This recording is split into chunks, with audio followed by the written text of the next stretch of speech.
just kind of black. Get ready, my soul. Welcome to the Center for Spiritual Living.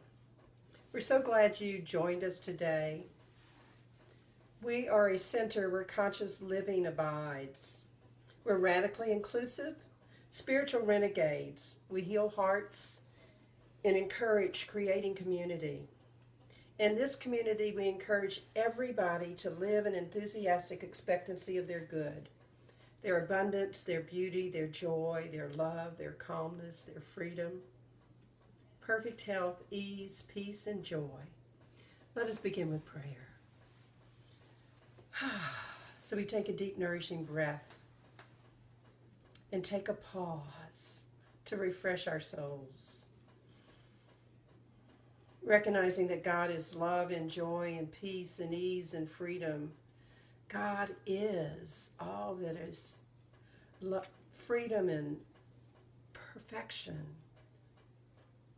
And we too, as individual expressions of the divine, are also love and joy and compassion and peace and ease and grace. So what I know today is that we are talking about a pause that refreshes. And that each of us has within us that ability to connect with the divine, to hear the words of the divine. And today during the message, I hope that something speaks to you, whether it be the music or the message or maybe just a phrase from the reading. I'm knowing that you are here by divine appointment and that we are all, even though we are separate, we are together in our hearts. So I'm grateful. I'm grateful to know that the divine is right where we are. I'm grateful to remember that the God without is the God within each of us. And I'm grateful that we could join in this technology world and have a service together. It's from all that gratitude that I release these words into the law of mind, spirit, and action, because I know the truth. The divine has already seen all these seeds of togetherness, all these seeds of conscious spiritual living, and has said yes. So I can just let it be, say amen, and we can affirm it together. And so it is. So we have music this week, you probably noticed. And Tom and Bill have a song for you called Spirit Makes a Way.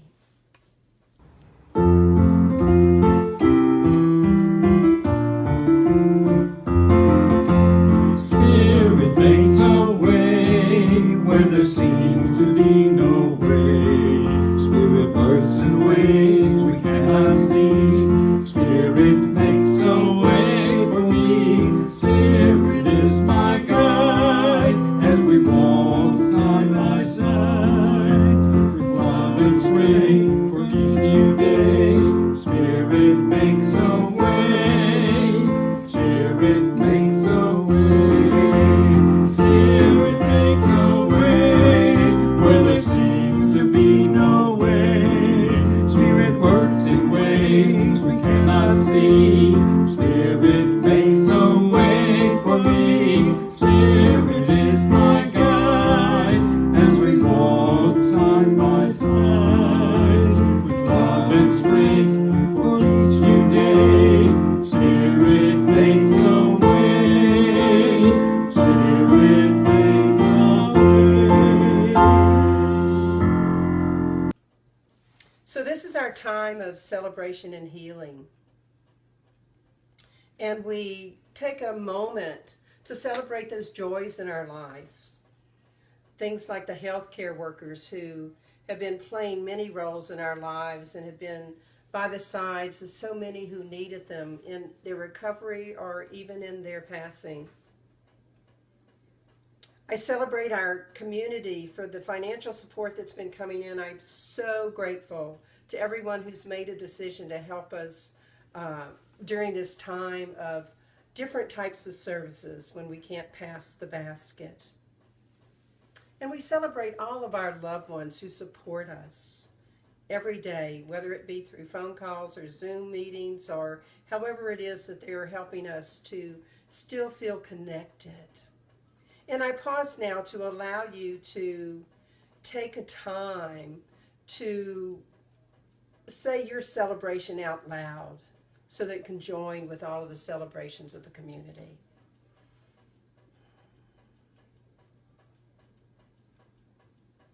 And as we celebrate those joys of us, we also recognize that there are people on this planet that are feeling less than celebratory right now. There's been a lot going on in the planet. And so we pray. We pray knowing that God is all there is. That the love and the peace and the joy and the freedom, so much more, is all that God is. And as individual expressions of the divine, we have access to all of that right within us.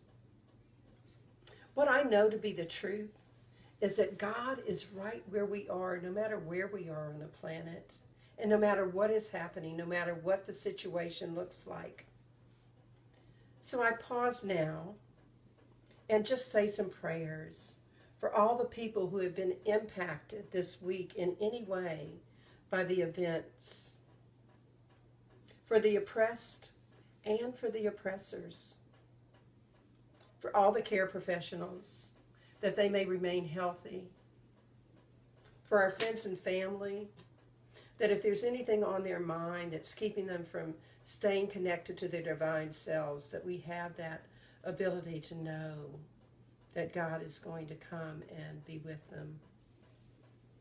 And for those who are suffering in any way from this virus or from any other disease that's impacting their life.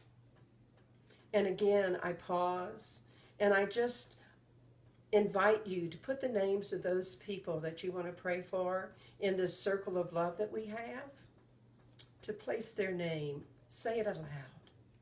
God knows right where they are.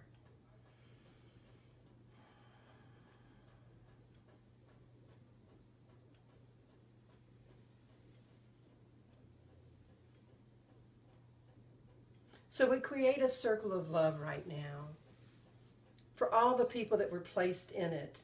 And we open up our hearts and just take a moment to send huge love from our hearts to every person on this planet that needs prayer, especially to those that we place in our circle of love. Because what I know is that they're going to feel it. So in this moment of silence, open your heart, send out love. There's never any lack of it in our hearts.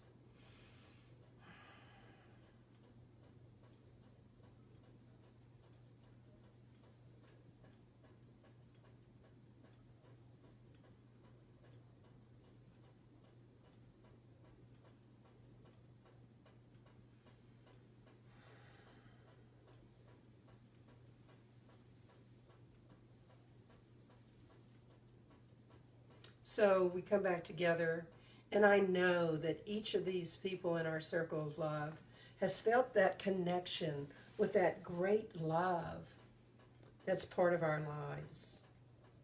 I'm grateful to know that the God without is the God within each of us.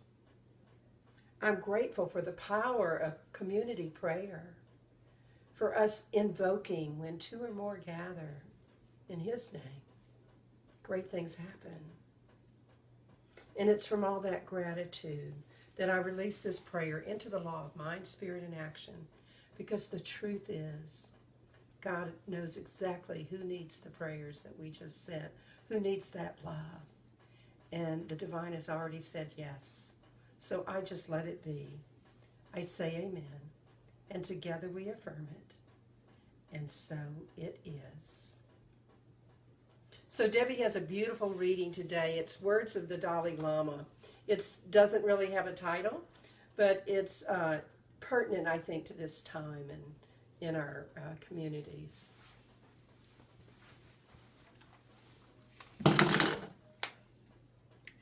There's a saying in Tibetan, tragedy should be utilized as a source of strength.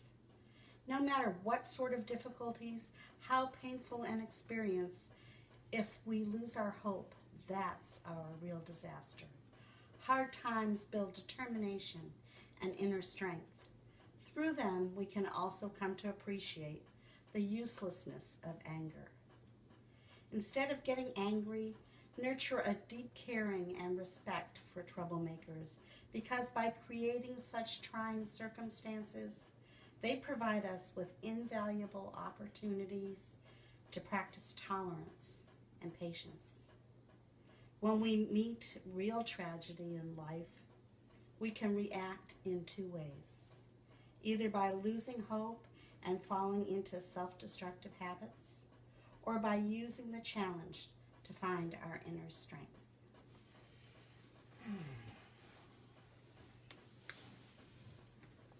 It's words that really spoke to me this week because of the situations that are going on in our nation.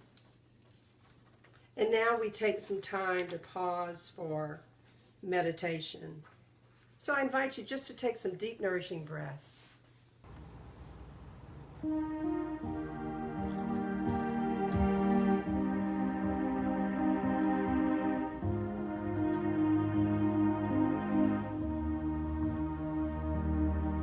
As I say a tender yes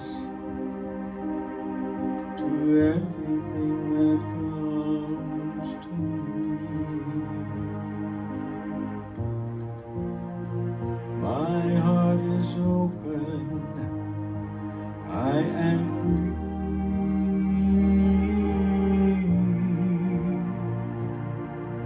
I'm open to all that is. It brings me to my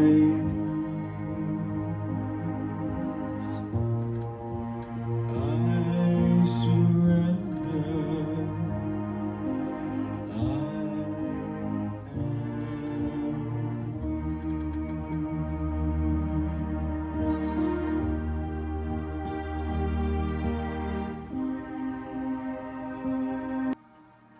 So how often have you been willing to say the tender yes to everything that comes to you? Is your heart open? Are you willing to surrender to your greater good despite outward appearances? Do you think you lack enough faith?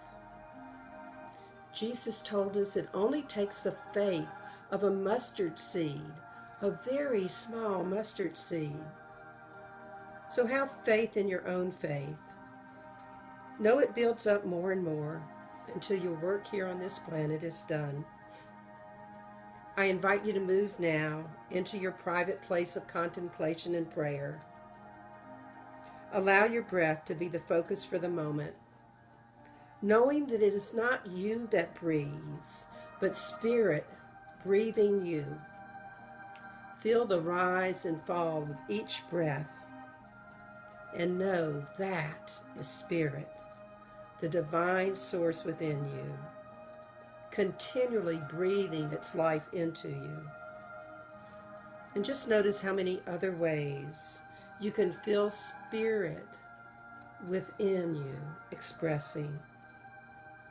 Allow your own senses to unify with the living Spirit.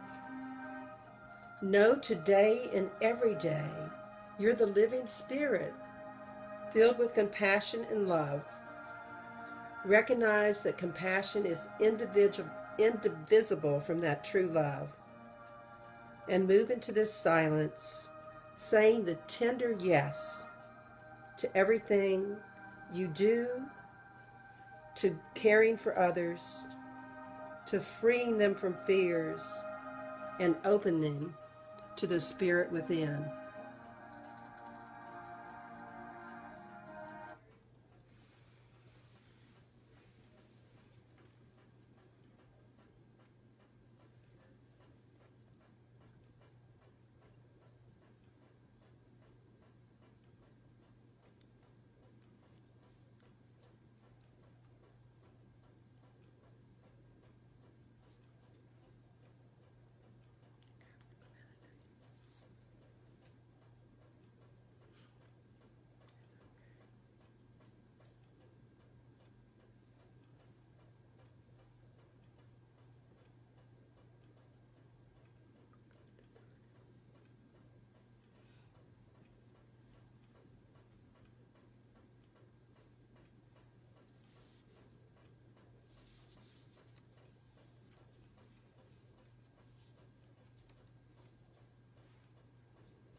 So as we return from the silence, bring back what you noticed, the compassion and love you felt pouring through you, and anchor that compassion and love in your body so you can connect with it at any time.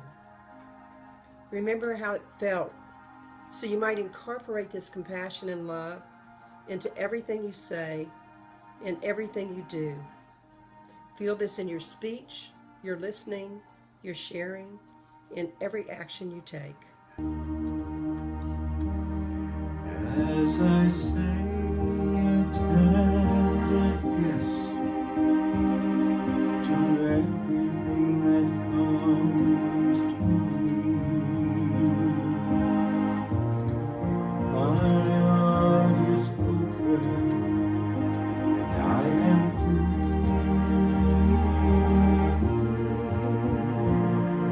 I'm open to all that it brings me to my knees.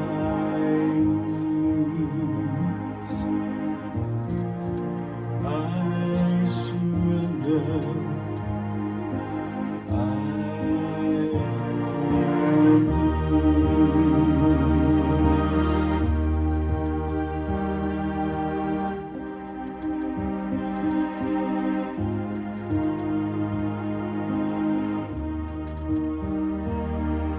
As I say a tender yes to everything that comes to me, oh, my heart is open and I am free. I'm open to all that is. It brings me to my knees. I surrender.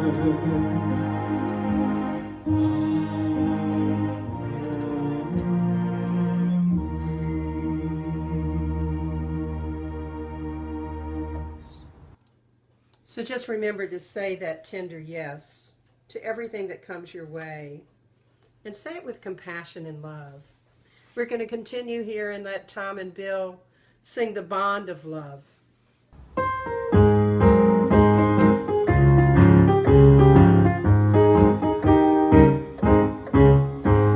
are one in the bond of love. We are one in the bond of love. We have joined our spirit with the Spirit of God. We are one in the bond of love. Let's sing now for everyone. Let us feel the love begun. Let us join our hands so the world now knows we are one in the bond of love.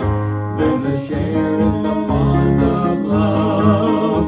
Let us share in the bond of love. Let us join our hearts and see peace everywhere as we share in the bond of love. And I had originally decided just to talk about the pause that refreshes because we're so in a pause state right now. And I have to say that these events of the past week made some changes to what I was going to talk about today. I spoke a couple weeks ago about the best being yet unwritten and waking up every day to knowing that no matter how wonderful yesterday was, tomorrow could be even better, this day could be even better. And we haven't exactly been experiencing better days this past week. So as we explore this topic, here's your question for the week. What's the one choice that you can make to recognize what is truly important in life, help others have the same opportunity to do just that? What's the one choice you can make today to recognize what is truly important in life and help others have that same opportunity to do that as well? So today I'm going to begin by speaking with something that I'm confessing I'm not extremely comfortable talking about, because as a white woman with white privilege, I really don't understand the depth of what people of color experience in our societies. It would have been difficult to miss the events of this past week if you had a radio on or TV on, even if you're carrying your phone and getting the little blips that come to show us what's in the news. There was a lot of anger, a lot of outrage, and it actually outpictured in both effective and ineffective ways. It started with the women in Central Park who reported a police to the black man, even though all he was trying to do was have her leash her dog, which was actually the rules in the park to protect the birds. And then there was the policeman who felt it necessary to use unnecessary force on a black man, put his knee in his neck, and even though the man was saying that he couldn't breathe and he needed to get up, the policeman didn't respond to that, and the man died. Then came the retaliation, the burning of the Minneapolis Police Department. It's burned down to the ground, so they have no way of having their computers or their ability to help people in that city actually stay safe.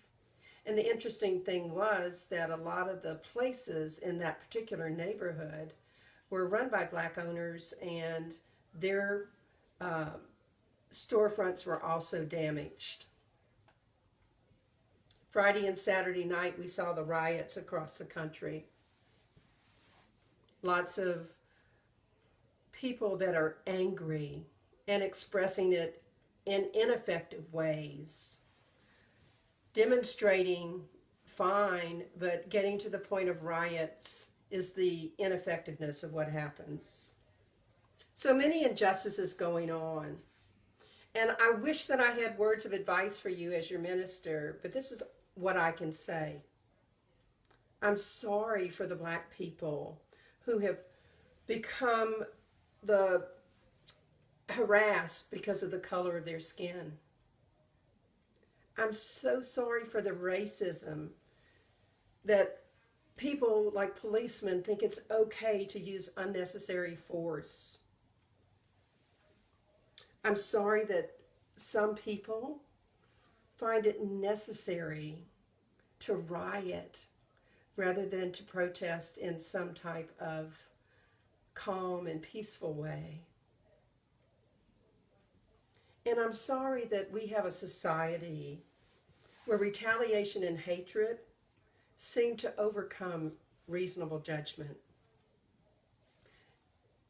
I understand that reasonable judgment for people of color may have gone out the window a long time ago because they do not enjoy the ability to say that they can walk down the street and feel safe. True in some instances, but the truth is, I didn't participate. I didn't go out and participate in any of the demonstrations. I find myself having other ways that I think are more effective, and I'm going to talk about that in just a minute. I started with a conversation the other day of how can someone, and I got part of the way into the conversation and realized those how can statements are the same as me asking my cat why she takes her food out of her bowl and puts it on the floor before she eats it. I'm not going to get an answer. And the answer might not help me understand anyway the depth of what the harassed and the oppressed are going through. So what I can do is request that those of us that enjoy white privilege do something to make a change. It's safe for us. We probably are not going to be killed because we're making a statement about something that's the truth of what we believe. Gandhi said, be the change you want to see in the world. If you want to see the change for everyone and have a world that works for everyone, it's those of us that enjoy white privilege that are going to need to do it. And I wish I had the perfect answer. I did a lot of pausing this week, and I kept hearing my own words coming back to me.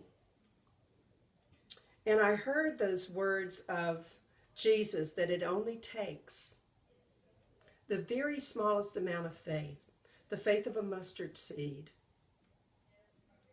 In John 20:27, it reads, "Be not faithless, but believing." So I'm choosing today to remind myself that I know in the depths of my heart that the power for good that is spirit always prevails. The power for good that is spirit always prevails. In a battle of dark and light, what I know is light wins every time. When you shine a light into the darkness, there's no way that darkness can prevail. So this week, we heard in the prayer, in one of the opening songs, Spirit makes a way where there seems to be no way. And for me, I sometimes, when I'm at a loss to express myself, I like to remember that we're all one, that there's only one life. We have a freedom to choose how we respond to any situation in our lives, especially ones like the events of this past week. There are responses that are not particularly effective, like judging each other, becoming angry to the point of rioting, complaining to our friends about how could this happen in our nation. I'm going to provide you with a more effective approach, and it's called sit, stay, and pray. Sit and become quiet. Stay with your feelings, because I am not saying that we don't need to express our feelings of anger or our feelings of disbelief or our feelings of incredulousness. We need to own whatever it is we're feeling. It's all part of this human beingness. And once we've felt that, then pray. Pray through meditation, through reading something that you find inspiring, whatever form of prayer inspires you, because prayer connects us with our source, with that higher wisdom within us, with our God. Action's the most important part of our purpose. But sometimes, even action can be not the most powerful thing. Back in the days of the civil wars in Japan, there was an invading army with a general who just felt like everyone should cow to him. And he would sweep into a town and take everything over, take control.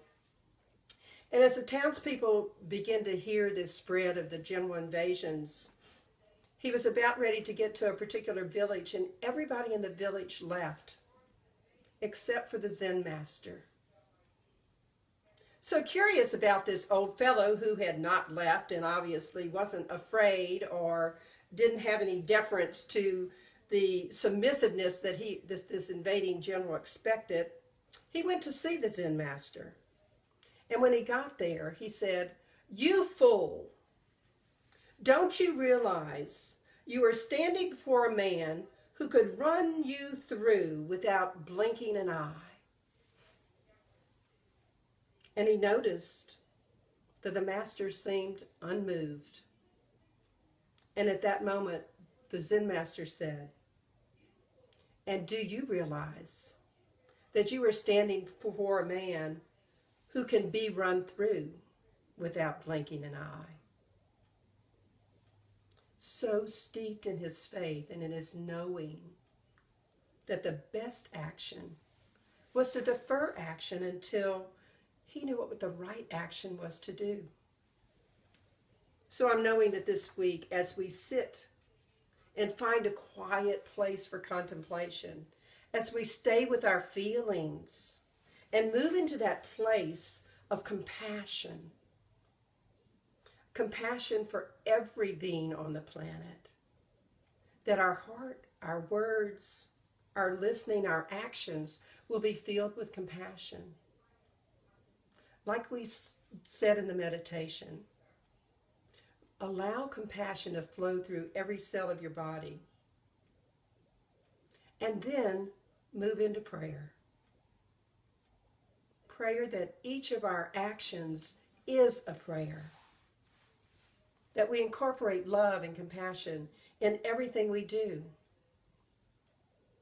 That we let compassion and true love seep so deeply into every cell of our body that there comes a time when we have no other reaction than to react with love and compassion, because it is who we become. And Debbie read in the words of the Dalai Lama today, when we meet real tragedy in life, we can react in two ways, either by losing hope and falling into self-destructive habits, or by using the challenge to find our inner strength. So I'm going to invite you this week to use the challenge of these events of the past week to find your inner strength and to sit, stay, and pray. And when we are doing that, we often need a pause that refreshes, which is the topic of our service today. Because those pauses that refresh can actually allow us to learn more about compassion and about love. With this virus, we've been forced a little bit to pause, but some of us in some ways have made the busyness, have just moved the busyness of our lives into our households. We might be a little less rushed and frantic. There might be less traffic on the road or less commute time, because sometimes the commute time's from your kitchen to your office. But even with this flexibility and this freedom to choose, I think that a lot of us still don't choose things that help us eliminate the stress in our lives. So today I want to talk about that respondability. How do we respond to stress? And how do we find that pause that refreshes?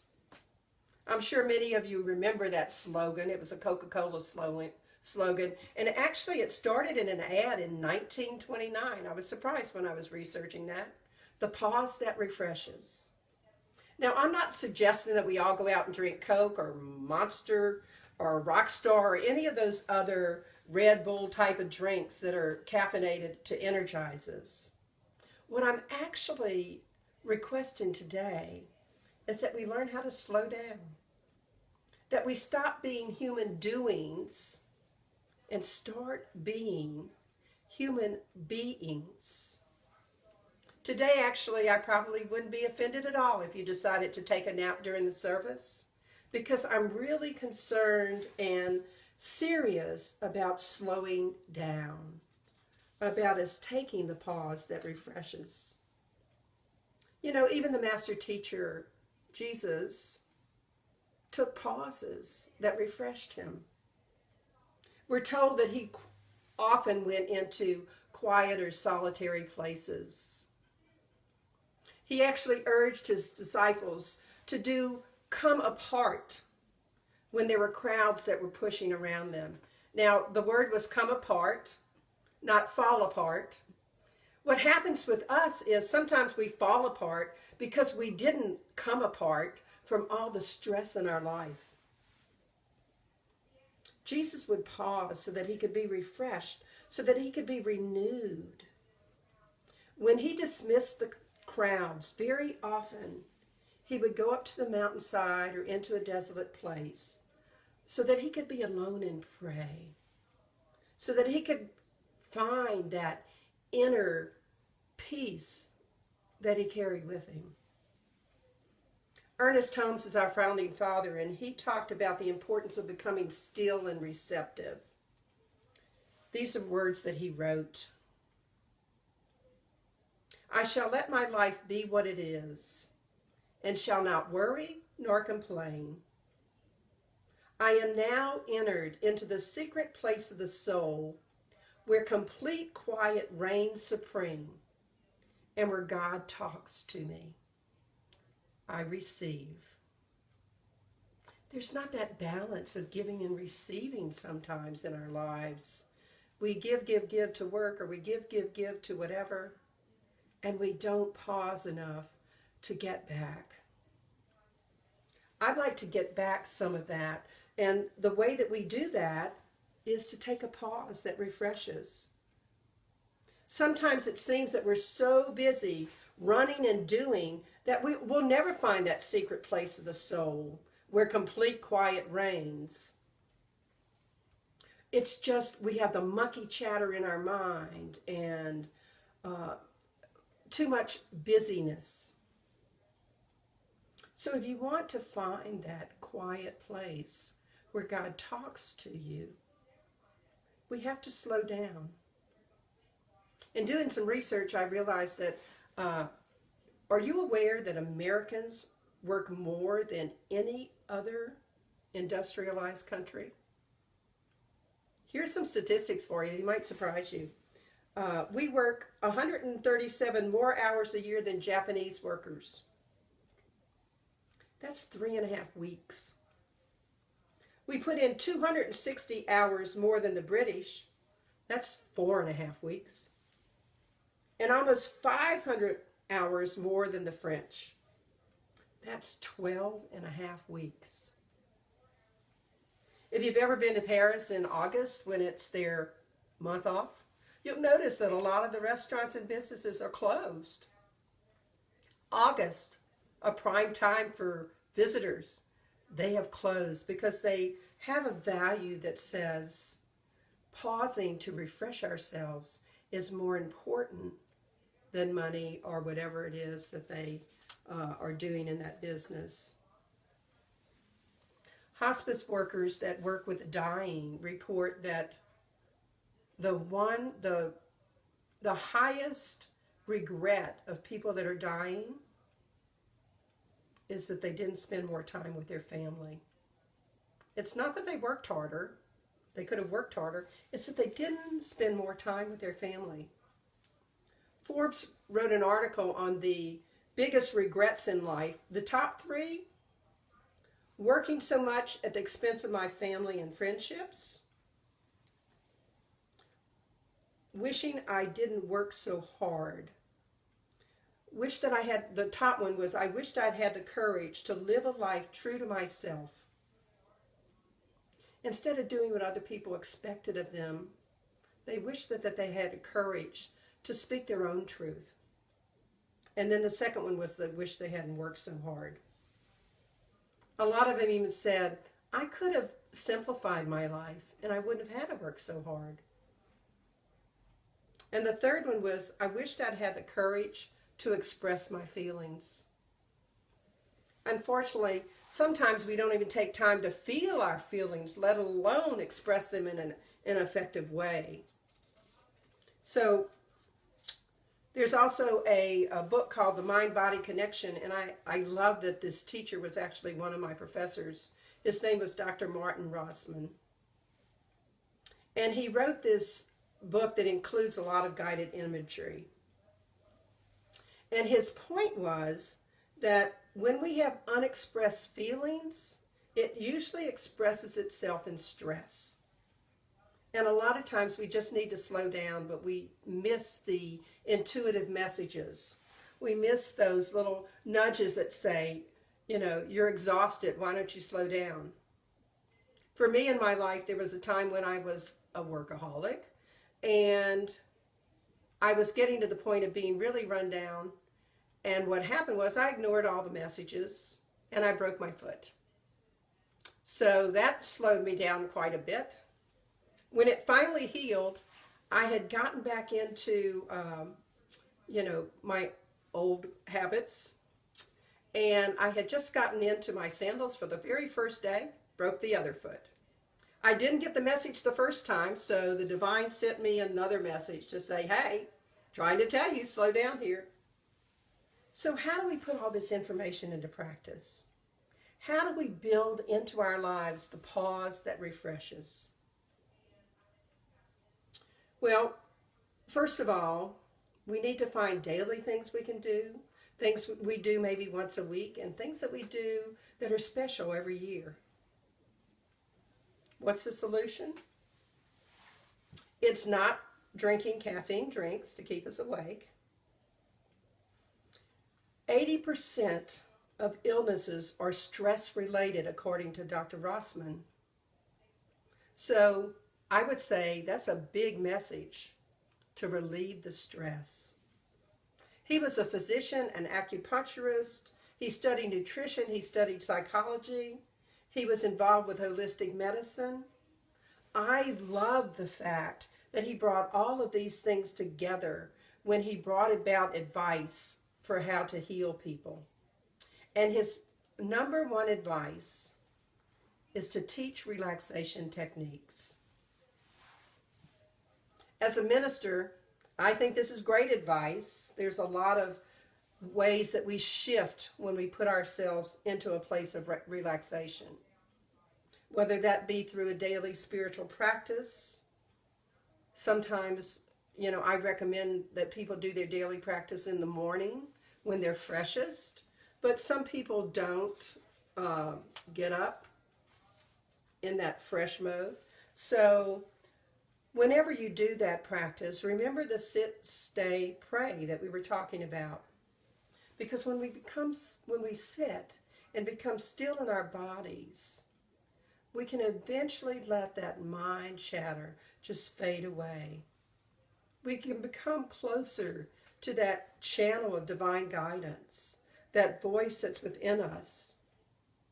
Because when we have all of the chatter, we can't hear it.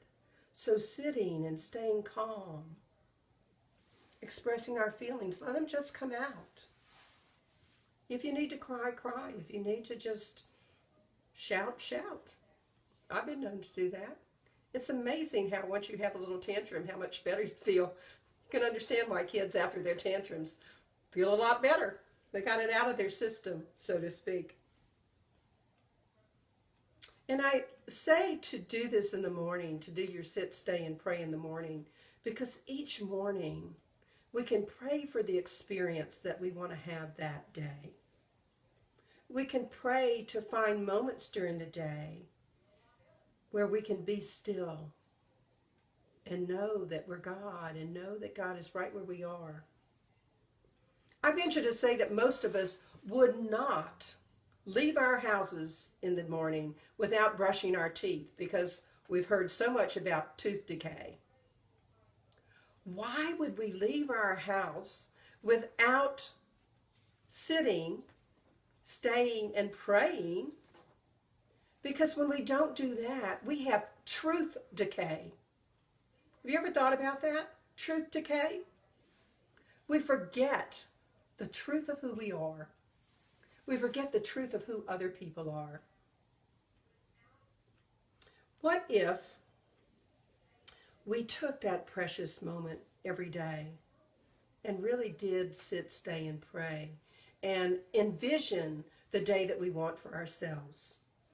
Have you noticed when you're calm and feeling peaceful that things seem to go better? That your day seems to flow better? When I get up and I'm in a hurry and I don't do my morning spiritual practice, my day's never as good as the days on which I do my morning practice. Because when we're prayed up, so to speak, we're closer to that inner wisdom. We're closer to that spirit that breathes us. Even in the stay-at-home mode, we can learn to start our days with a spiritual practice. And then don't let that be all that you do during the day. It's important also to relieve stress, to take breaks throughout the day. One of the added benefit of breaks is, did you realize that after you take a break, that you're actually more productive? Because your mind has had a chance to relax, to think about something else. And I have learned how to do this. Nancy knows sometimes I'll come out of my office, which right now is her dining room, and I'll say, okay, I need a break. Let's talk for a while. Whatever it is that you need to do to shift yourself. All of the studies show that we're really only effective for about an hour if we're doing a particular task. And after that, our effectiveness dwanes. So what if we decided that the last 5 minutes of every hour, we would just take to sit, stay, and pray. Or we would take a walk in nature. or we would at least get up from whatever technology we're in front of and take a break from technology. You know, I sometimes just take a break and sing something or listen to some music. Whatever it is that you know reduces your stress, think of something you really like to do right now. I'm going to pause. Think of something you really like to do. I'm sure something popped up for everybody. If it popped up in your mind, that's one of your huge stress reducers. Think about it the next time you're feeling really stressed. Can you make that happen? And what about weekly breaks?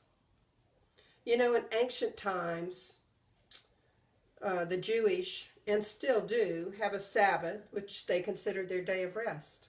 Hey, even in the Bible, in Genesis, it tells on the seventh day, God rested. How healthy would it be if each of us chose a day of rest and renewal? Okay, so it doesn't mean don't come to Facebook Live and watch our services, but we can choose a day. This could be renewal for you. We can choose a day where we avoid all the things in our lives that we know create stress. We all deserve that. We all are deserving of pauses that refresh. You know, maybe your day would be a walk in the park. Maybe it would be a drive to the beach, whatever that is, when we get a chance to open back up again. Whatever it is, I'm certain that you know ways that you can just rest and renew yourself. So think about having a weekly break. It's an entire day, not just mini breaks throughout the day. And the other thing is, think of something long term. For me, I love to plan things out, and I like to look forward to things that I know are going to be fun. So think of something every year that you can plan, whether it be a retreat or a vacation. You can even have a staycation home right now, even though we're all staying at home. A staycation would be where you would do all the things that are fun things for you, and you can enjoy that day or that week. I've noticed for myself, if my vacations aren't at least 5 days, it takes me about 3 or 4 days to get into the different mode, and then I start really enjoying the vacations. So think about a week to 10 days that you gift yourself to be the pause that refreshes in your life. You know, in the deep jungles of Africa, there was a traveler, and he was making a long trek, and he had a whole lot of things to carry. So he hired some coolies to have them help him bring him back to where they needed to be. And on the first day, they walked long distance, and he was really excited about this because he thought, hey, we're going to get back a lot sooner than I thought. And on the second day, he got up, and they weren't moving. And he said, hey, you know, it's getting to be late here in the day. Aren't we going to start moving? And the coolie said, hey, we walked a lot yesterday. Today we're waiting for our souls to catch up with our bodies. We're waiting for our souls to catch up with our bodies. The author of that book was Letty Kalman, and she concluded this. This whirling, rushing life which so many of us live does for us what the first march did for those poor jungle tribesmen.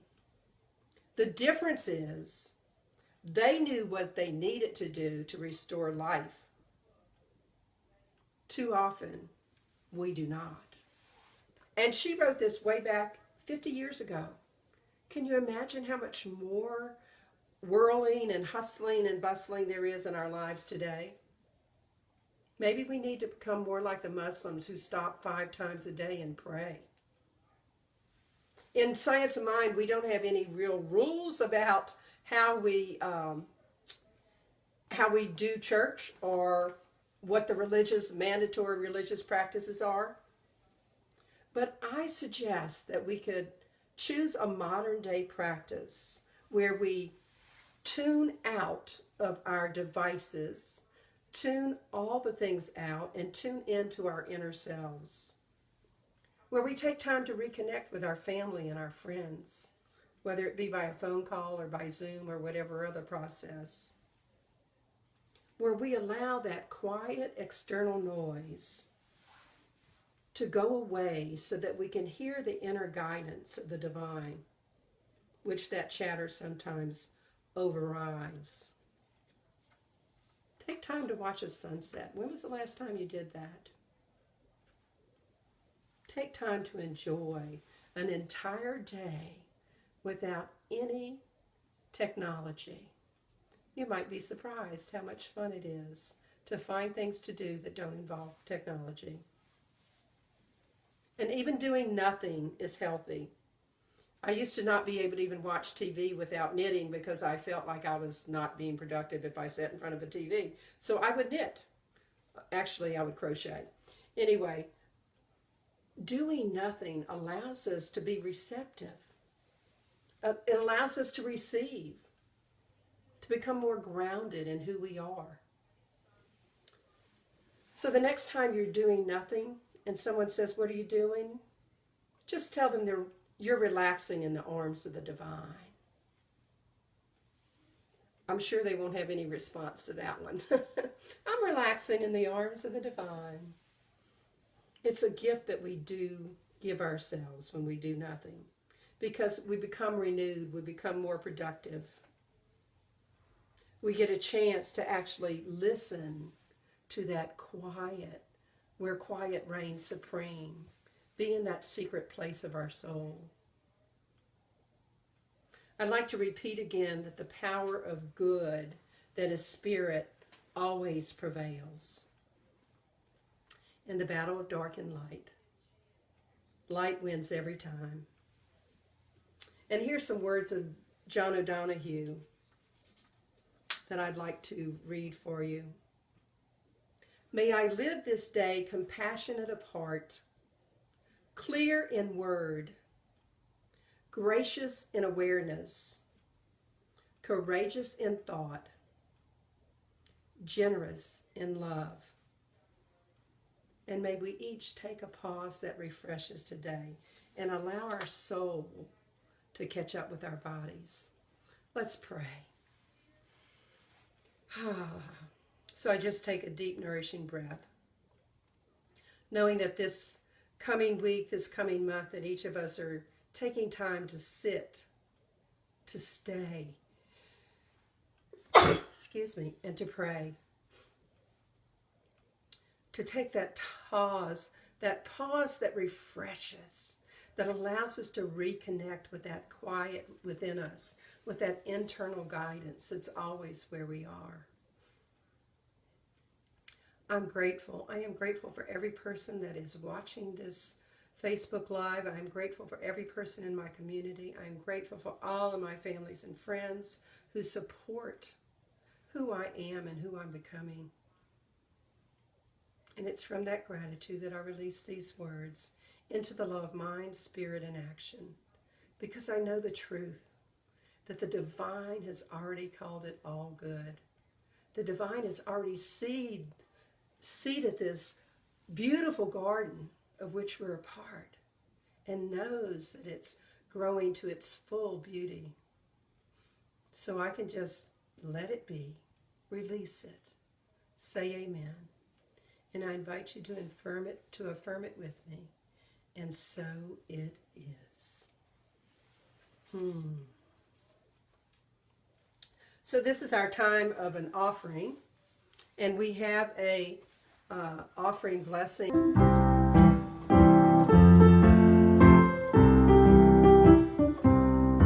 From the love of your spirit within me, I bless this gift. I send it forth to heal, bless, and prosper. It does good work in the world, and it returns to me, multiplied abundantly. From the love of your spirit I send it forth to heal, bless and prosper. It does good work in the world, returns to me, multiplied abundantly. And so it is, and so it is, and so it is. There's a button on our internet page. There's Zella or Venmo where you can donate through 225-287-8887. You text your amount to 225-320-5100, or you can mail in a donation, and that address is also on our website at cslsoutheastla.org. We appreciate all that you've been doing to keep us afloat while we are in this transitional time. And while you're getting that donation information together, Tom has a song for us called Closer to the Light.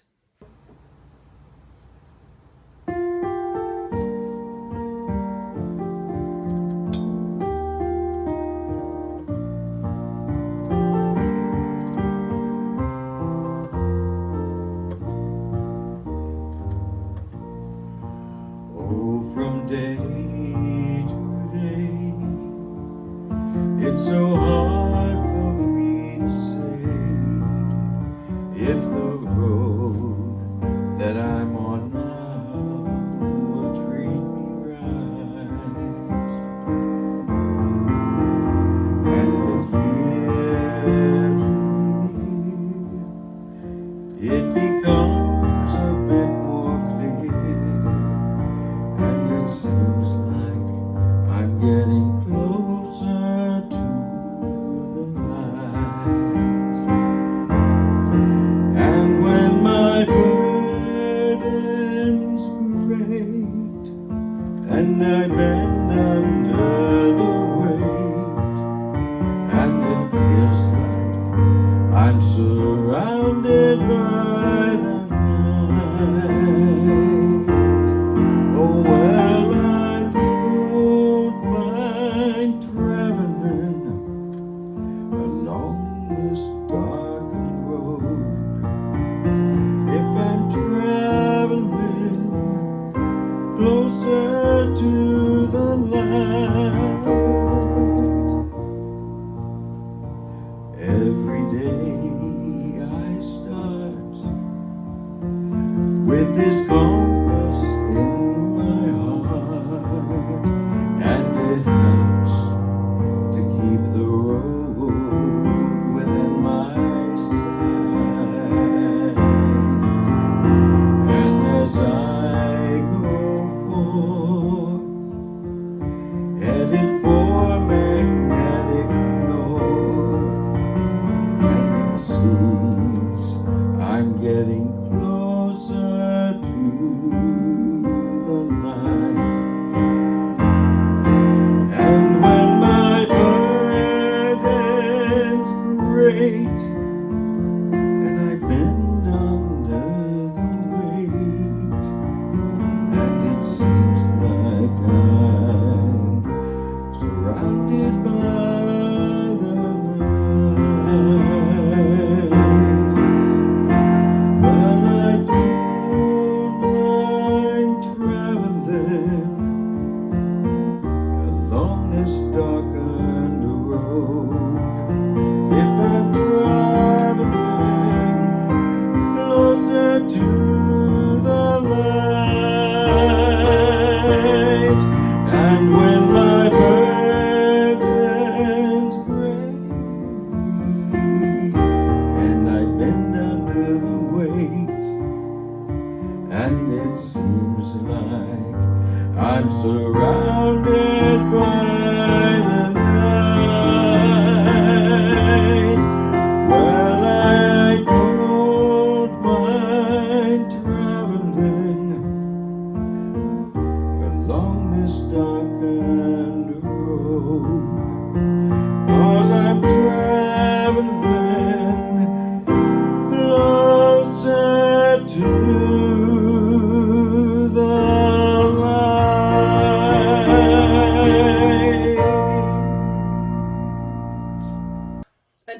again. May we be wrapped in the arms of loving kindness.